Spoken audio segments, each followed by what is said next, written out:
Friends, मी आहे सुषमा. आज मी आहे खुशी. आपलं आमच्या किचन गार्डन मध्ये स्वागत आहे. तर चला पाहू आमचं किचन गार्डन. ही आहे आमचं छतावर बनवलेलं टेरेसवर छोटंसं किचन गार्डन. यात आम्ही भरपूर प्रकारची झाडं लावलेत. कोरफड, हे बघा निशिगंधाला फुलं पण खूप सुंदर आल्यात आणि हे छान फुलं येतात आणि याला केअर करायची जास्ती गरज नाही आहे. ही वेली आहे, याचं नाव काय माहिती नाही मला. तुम्हाला माहिती असेल तर कमेंट करा. अशा प्रकारे मी केलेले खूप सुंदर दिसते हे पण. आणि हे पण फुलं तुम्हाला जास्त केअर करायची गरज नाही, बारमाही येतात. हे आहे आणि हे आहे आमचा पुदिना, जो आमच्या फॅमिलीचा हार्ट असल्यासारखं आहे. ओव्याचं झाड आहे आणि हे आहे सदाबहारीचं झाड, तुम्ही बघू शकता. आणि हे आहेत गोकर्णाचे झाडं, हे पण फुलाचेच आहेत एक प्रकारच्या. मनी प्लांट आहे, थोडं सुकलेलं आहे कारण त्याला आत्ताच मी नवीन प्लांटिंग केलेलं आहे. इथं आम्ही शेपू घातलेली आहे, आणखी उठत आहे, तुम्हाला दिसत असेल छोटे छोटे.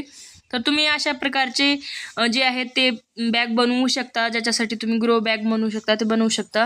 हे आहेत आमचे गुलाबाचे फुलं, हे अशा प्रकारचे वेगवेगळे फुलाचे.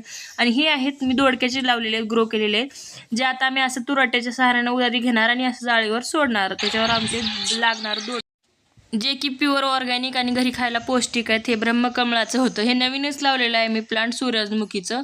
हे विष्णुकमळ. आणि या प्लांटला काय म्हणतात, ह्याचे फुलं खूप सुंदर असतात लाल, ते मला नक्की सांगा. अशा प्रकारचे वेगवेगळे प्लांट आम्ही लावलेले आहेत ह्या वर्षी. आणि हे आहे कांड्राचं, तुमच्या इकडे काय म्हणतात. हे एकदम केअरलेस आणि मल्टीटास्किंग असल्यासारखं आहे. हे आहे स्नेक प्लांट. आणि अशा प्रकारचं छोटंसं आमचं किचन गार्डन आहे. थँक्यू.